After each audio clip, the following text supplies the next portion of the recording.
All right, everybody, it is time for Football at 4, powered by the Inside the Birds podcast and brought to you this hour by Prop Swap, where America buys and sells sports bet. It is the Inside the Birds podcast. It dropped today. It is the final Inside the Birds pre-training camp show, 90-minute show, the longest of all four with their special guest, Greg Cosell, and we'll get into that in just a second. But first, Adam Caplan is here from the Inside the Birds podcast. Adam, how are you, my friend? Mike, I'm good. Yeah, we did drop that show on Thursday morning. Remember, our show is dropped before this season starts because we're going to do 3 shows a week instead of 2 out season. But out of season, we're Monday and Thursday at 6 a.m. Eastern. Q&A are Quentin, Michael, and Jason Avant are Wednesdays at 8 a.m. So we've got those shows up. And this one, and we've seen the early traffic numbers are enormous. This one, I don't want to say it's controversial, but our fans generally love Greg because he just tells it like he sees it, like his late uncle, Howard Cosell. It's all strictly from coaching tape. That's the old 22 tape. Old 22 really cannot be challenged. It's just what he sees. It's not making excuses because this didn't happen or that happened. Just what he sees. And look, the stuff, some of it's critical. Look, the Eagles are a bad football team last season. So it's not like it's going to be peaches and cream. So kind of that's what we saw there. Yeah, and it's funny because a lot of people said, yeah, this was a bad football team last year. Now, Vegas thought they were going to be a good football team last year. They predicted a 10-win season for this team last year. So we know some of the things that went wrong. But Doug Peterson kind of indicated in an interview yesterday that injuries, and then we didn't do this, and then he went back to injuries. So were injuries the number one reason why this team struggled so much? Well, look, the quarterback play from Wentz, and I've said this, I don't know how many times, he should have been benched well before he was benched. He was horrendous. Now, I've been a huge Carson Wentz fan, but my job is to, when I put on the analyst hat, not the non-reporting hat, to tell people what I know and what I see. He was terrible. I mean, let's look, there were the reasons. Some was on him, some was on the coaching, some was on the offensive line, some was on the young receiver corps. That's fine. But from a performance standpoint, it was inexcusable the way that he played. It was not the Carson Wentz that we knew. Was injuries, as Peterson saying, a big factor in everything that happened? Yes. But the coaching wasn't good enough. Doug wants another job, okay? This is what coaches do when they're out. They're not going to criticize their former employer. He's never going to tell the truth about what really happened with Wentz. His relationship with Wentz, by the way, I'd love to hear him talk about that. He's not going to talk about that, nor should he. He wants to get another job. He's not going to talk about his relationship with the front office. He's not going to talk about why this didn't happen, that happened. He's not going to criticize himself or his own coaches. Yeah. So that's why you see his quotes the way they are, and I would expect nothing different. But one of the biggest reasons why they failed clearly was injury. But I also think, and this is something that I've sort of preached upon the last 4 to 6 weeks, the lack of player development from this former coaching staff was a joke the last couple seasons, where it looked like guys were developing, and then I don't know what the hell happened other than Josh Sweat, the couple other players, Greg Ward maybe. And Miles Sanders has developed, but he didn't play as well as he did in 19. Overall, there's a reason why this team was bad, Mike. It's the lack of player development. That's a big thing. Adam, Greg Cosell was on the podcast this morning. It is dropped right now. Critical but fair comments. He said, if I'm being totally honest, ... fill in the blanks on his comments on Jalen Hurts' performance last year in those 4 starts. So, Mike, here's the interesting thing about Greg. You know, he does some work for our friend John Hansen at fantasypoints.com. So because Hurts for fantasy was really good, he wanted to make sure, in addition to obviously doing some work for Jeff Mosher and I, he wanted to go back and look at Hurts' starts because I know from talking to him last year after throw the Washington game out, that it was bad weather, the way the coaches handled that situation, pulling Hurts when they shouldn't have. They should have let him play the game or pull him at halftime, not pull him after the third quarter. That's ridiculous. But I know Greg liked his performance against New Orleans, just his initial when he watched last season. But he did not have time because when he's working producing the matchup show, he just doesn't have the time that he would normally have in the offseason. So he went back and went for the coaching tape of all of his starts. And I'm sure he probably looked at the Green Bay game when he came off the bench, so 4+ games. And he saw a lot of plays that were left on the field because Hurts sometimes to break the pocket and run. He wouldn't be patient enough. And this is what typically happens. Either A, with a rookie quarterback, or B, with a rookie quarterback who comes later in the season where he hasn't had a chance to work with these players. Remember, Hurts did not have an offseason. I'm not making excuses. I'm just giving you reasons why he probably struggled a bit. But what I've said about Hurts is the one game, though, where you could take where he's really positive. The New Orleans game, he takes some individual throws. He did a nice job. But overall, he wasn't asked to do very much. That Arizona game, if you recall, the first drive, it looked really bad. He took a safety, which you can't do. I thought they get blown out in that game. Not only was he good in that game, he gave him a great chance to win. The defense collapsed, particularly against DeAndre Hopkins. The defense was terrible that game against Arizona. And that was in Arizona, by the way. But overall, what typically happens with a rookie quarterback is you go through 1.5 reads, and if you don't see what you like, you can run. Quarterbacks are never coached to go through one read. They're coached to go through your progressions, 1, 2, 3, 4, sometimes 5. But also, you're not going to have 5 because that offensive line will only get 3. What Greg wanted him to do is not bail so much. And Greg was right because the coaching tape shows it. There were too many throws where there were too many opportunities there where he broke the pocket when he shouldn't have and moved when he shouldn't have. Which, by the way, if you grade the tape correctly, had very little to do with their offensive line. There were plays there. Greg would have mentioned it if it was an offensive line issue because that's what he did. He always points it out when he sees it, when he thinks it's an offensive line issue. It had nothing to do with him breaking the pocket. He just wasn't patient enough. But again, he was a rookie. The good thing about him playing, Mike, last season is you have that coaching tape. This new coaching staff was able to review that tape with him and go over it during OTAs and understand what he brings to the table. He's sort of a dual threat quarterback. He's a coach's son. He knows the way the game has to be played. It's obvious watching the tape. He left throws on the field. He knows this. So the great thing about it, Mike, is it's all correctable. But Greg was very critical. I mean, I'm not gonna lie to you. I was not expecting to be as critical. But I don't know. I've known this guy 20 years. I don't argue with the guy because it comes strictly from coaching tape, and he has no biases. It just goes by what the tape tells him. Yeah, and the good part, too, as you mentioned, he got a chance to see the speed of the game in those 4 games, so that should be helpful as well. By the way, in that Arizona game, 24 of 44, 338 yards, 3 touchdowns, no interceptions. He did take 6 sacks. He did run 11 times for 63 yards and a touchdown. So I don't know. That shows you kind of like the ceiling of what he can be when he's playing well. So that's something to build on. Now, obviously, there's other throws that he did not make. That's the ups and downs of a rookie quarterback, regardless if you're Peyton Manning or Jalen Hurts. You know, it's not that Hurts turned the ball over a lot, but Peyton Manning set a rookie record for most interceptions in the season for rookies. So you mentioned the Hall of Famer Peyton Manning. Look, it's something to build on. I'm glad he played. Like I'm really glad for the Eagles' sake that they have that tape to go over. Being a coach's son and being that he played for Nick Saban for transferring to Oklahoma, you know how serious he takes the game. Pretty good leader in the locker room. Although he's a quiet leader, guys flock to him. So this is good. Well, he knows what the issues are. Now, I will tell you, I've actually talked about this before. I did see in training camp when I went, because I really wanted to watch him a lot. He did a lot of breaking the pocket and not letting plays develop. But again, that's going to be different. I would be shocked if he doesn't let plays develop more because it's very correctable. And he knows it. It's nothing that Greg said surprised me, but I was expecting to hear more positive from him because he had more time to see it. But he did point out some positive things. But it was way more critical than I expected. Let's go over to receiver because this is an interesting crew, and Greg broke it down and had some interesting things to say. Some analysis on Jalen Reagor, who, it's funny, Adam, everybody this time of the year, they're pumping out content. Who's the breakout player? Who's the top this? Yeah. Reagor seems to be a very popular pick for a guy to have a big second year, mainly because of all the rookie wide receivers. He had one of the worst years. Yeah, I'm glad you brought him up. Greg has been a big fan of his. I know this talking to Greg privately about Jalen Reagor because he was one of his favorite receivers for the 20 draft. We know he had 2 injuries last year. Yes, he didn't put up yards, but I'll give you a nugget here from our show. When you folks, you can watch it on YouTube or listen on or download it to your phone or your device. I do want to talk about Reagor. I'm glad you brought him up. Greg did say, and this is one of the advantages, which he didn't know during the season because he didn't have time to keep going through every play. He said Jalen Reagor looked super explosive on tape because that is why they drafted him.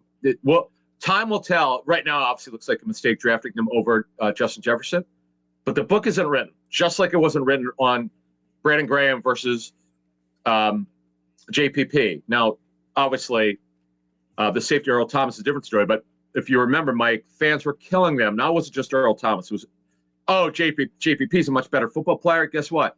Brandon Graham's a better football player than Jason Pierre-Paul. It's not just production, it's consistency, it's injury history, it's everything. So the book is not written. So just be careful of saying the book is written on Jalen Reagor. You brought up a breakout season. Now what that determines, it's usually numbers related, but he looked explosive on tape. He got over the hand, the broken thumb. He got over the back. It was actually shoulder/back injury. Remember, that was a pretty significant injury in training camp when he tried to make a tackle. So that curtails a guy who had no offseason. He's had a good offseason, I'm told. We're told his weight's low 190s. I'm expecting a breakout season. Now, am I expecting 80, 90 catches? No. I'm expecting 60-plus catches from Jalen Reagor.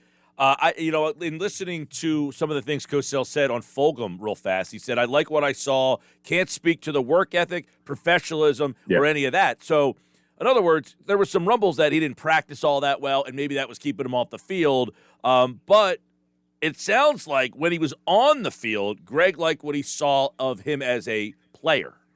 Yeah, so what we'd reported first on Inside the Birds last November, we checked into why is he not playing? Why is Jeffrey playing over him? It seemed ridiculous. Part of it was that Doug Peterson made some cryptic comments late last season that I know what he was talking about because we already had the story. We knew that his practice habits, practice performance wasn't where it needed to be. It needed to be above the line, and it wasn't. He needed to bring the same attitude that he brought in those 4 games where the NFL receiving guards. They had a very young group other than Jeffrey and Deshaun Jackson. And now they're the one of 2 NFL teams to not have a vested veteran on their receiver group. So that's a concern. But I think if Fulgham knows it, he knows it. He's been cut 3 times, twice by Detroit and once by Green Bay. He knows it. He needs to perform, and he's very lucky they didn't draft a receiver with size, or he might be really pushed. It's not like J.J. Arcega-Whiteside's going to take his job. That won't happen. But he has a chance to be a really good football player. That's the thing. He's gifted. Yeah. It's another guy that Greg talked about. He really likes him. And I don't want to if you listen to the show, you can hear exactly what he said. But he goes through that receiver core, man. He does an incredible job of breaking down their offense. We don't have an hour to talk about what he said, but I was somewhat encouraged in some areas, some I was not. Hurts is just a 4-game sample. It's just not enough. But we went into offensive defensive scheme also, which I thought was interesting. But this receiver course got a lot of upside, but they got to get it done though first. We got to see what they do. Well, I'm interested to get his take on then the biggest competition at training camp, which will be left tackle Mailata Dillard. What did he think of does he think Mailata's the favorite here? Yeah, he does like Mailata because I know from talking to Greg, he said he played really well against Baltimore and Pittsburgh, but he said the final 4 games he wasn't as good for whatever reason. We talk about that. We talk about I think we talked about Dillard briefly. I don't want to speak for him, so folks could listen to the show and hear exactly what he said. But it was sort of interesting because I had not heard that before. Part of this 90-minute show was Greg talked a lot of stuff about some stuff that he wasn't even aware of last season because he didn't have time to go through it. But we grilled him. I mean, we went through every single key player on this roster, just about. That's why the show was so long. And if you listen to our post-draft show with Greg, we didn't talk about this kid on this show, but Tui Pelotu, their 6th-round pick from USC. We might have, but I know this. On that show, the post-draft show, we talked extensively about him, and he really likes him. We talk about their issue at corner. And we talk about the new schemes, man. These new schemes are going to be completely different than they have run before under Peterson and Jim Schwartz. Yeah, it's funny. The ESPN did a review, analysis of 50 execs, scouts, players, coaches, one of those offseason things. Darius Slay still in the top 10 at cornerback. I was a little surprised because most people thought he had a down year. How is he going to fit into the scheme? How's the scheme going to utilize him? Was the scheme not a good fit for him last year? Yeah, they played a lot of man, and he could play man. But what happened is, against the guys who could really run and make plays, that's where individually it wasn't just the game against Metcalf where he struggled. There were other games where he gave up too many plays. See, here's what fans have to understand. When you're being paid $17 million a year, you're not supposed to have games like he had against Metcalf. I get that Metcalf is young and strong and could run. I get all that. but you got to win. Yeah. See, this is the thing that teams expect that when you're pay that kind of money, you got to win just about every time. When Darrelle Revis, and I understand he's not even close to as good as Darrelle Revis was, but Slay's a pretty good football player. Darrelle Revis said, bring it at me. Let's go. Until his last couple of years where his legs failed him, that's what you want. You want someone says, hey, bring your best against me. But Slay owned up to it. It wasn't like he didn't own up to it. As you know, he was pretty vocal about he's got to play better. Mm-hmm. But overall, he was good and not great. That's kind of what we know about Darius Slay. All right. So you guys have been going over at Inside the Birds through all 4 NFC East teams. They are all recorded. They are all available now at Inside the Birds, wherever you get your podcast. So how does this division kind of shape up as we get to training camp just 19 days away? Mike, it's really funny, and I knew this was going to happen. So I went in when we started taping these shows with Greg. I can't speak for Mosher, but I know my thought process was I'm probably going to learn about who the best teams are in this division, like who's the best team. I don't turn my picks into whatever polls I vote in until the first week of the regular season before the Thursday night game. I turn them in, but I could tell you right now, I'm leaning towards the Giants. I got to tell you. Wow. Hearing Greg, I know. Hearing Greg talk about hearing Greg talk about both the offensive defensive schemes, Patrick Graham's defense. Now Greg talks about Daniel Jones's third down throws. I get Jones is a problem. I get it. Last season, first 2 seasons, more turnovers and touchdown passes. I totally get that. But overall, there's a lot to like. And give Dave Gettleman, who I've criticized ad nauseum, give Gettleman credit. He's done a very, very good job with their scheme. Adding players to their roster. No doubt about it. So you have them as your favorite. That's interesting because I think a lot of people like Dallas, right? I have them right now. I'd have them number 2. See, my problem with Fitzpatrick is he implodes. I've talked to coaches who work with him who love the guy, but eventually he's going to want to do his own thing. And when you do your own thing, like Carson Wentz did, when he tries to go outside of the way the thing's being coached, you make mistakes. And that in the end, Mike, that is what I think will doom Ryan Fitzpatrick. I love watching him play with his energy, but asking him to start 70 games, good luck. Yeah, we'll see. This should be interesting. 19 days away from training camp. Listen to the Inside the Birds podcast as they break all 4 division teams down, getting you ready for Eagles camp, which begins, as we mentioned, 19 days away. Now, I will throw this at you, Adam. Yesterday was 25 years the NWO formed. That is your entrance music for football at 4. So you have to, you're a big NWO guy, right? I was. So very quickly here. So back in 1996, my nephew Sam Caplan and I and his brother John, the 3 of us, we rented the Bash to the Beach pay-per-view. So we watched it live, and we all tried to guess who the third man would be. None of us got it. I think one of us said it was Lex Luger. None of us guessed Hulk Hogan. And the funny thing is, and this is the infancy of the internet.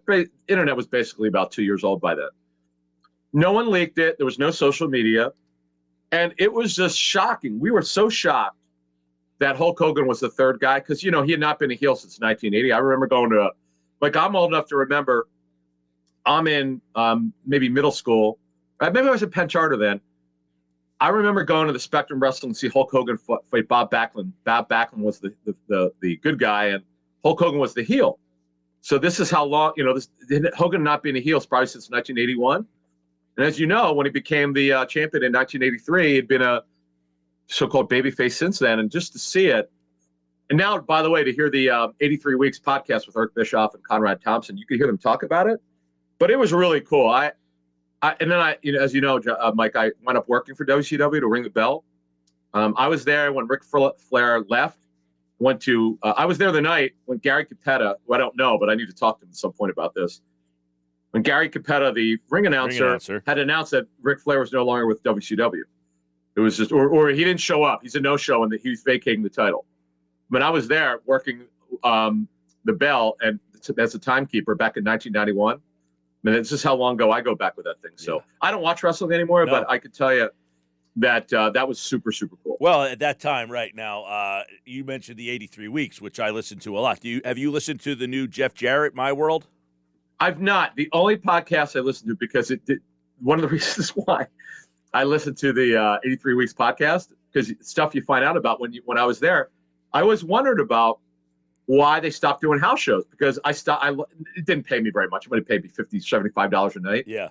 But I always wondered why did I lose my job? Because they stopped doing house shows. Yeah. Bischoff talked about. Well, the latest Jeff Jarrett, My World, that came out this week was on it was the Bash at the Beach. They did that, and then the following night when they talked about the whole thing where he laid down, and they basically was Hogan's last night that he ever appeared in WCW. So all of this is kind of coming back out because it's 25 years. They're doing 25 years of like the NWO and all that stuff. So it's kind of fun.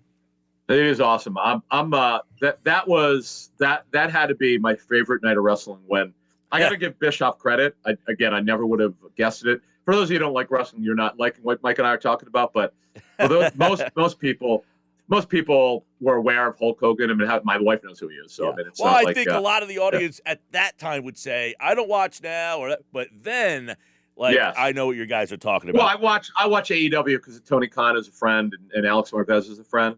Because of Tony running that thing. But overall, I'll watch a couple minutes here or there, but I don't really know what's going on anymore in wrestling. Yep. In fact, when Bischoff ruined the NWO by putting everyone in their mother, as I couldn't watch it. It was unwatchable. Yeah. And that Bischoff, it was really 99. I've probably at the end of 99, I stopped watching. So I couldn't. I know who like Goldberg is, and I know some of these people are, but I don't know anything about it. Well, there you go. That is the genesis of the opening music for Football at 4 for Adam Caplan. It was 25 years ago yesterday. Bash at the Beach. Hulk Hogan drops the leg on the Macho Man, and he became the third member. I feel like the third member of Inside the Birds, Adam Caplan, Jeff Mosher, and, of course, Andrew will be here tomorrow. We'll continue our previews of the divisions. We'll go with the AFC West tomorrow with Andrew. He is Adam Caplan. And, of course, check out the Inside the Birds podcast. This week it dropped today with Greg Cosell on the Eagles. Adam, thank you, man.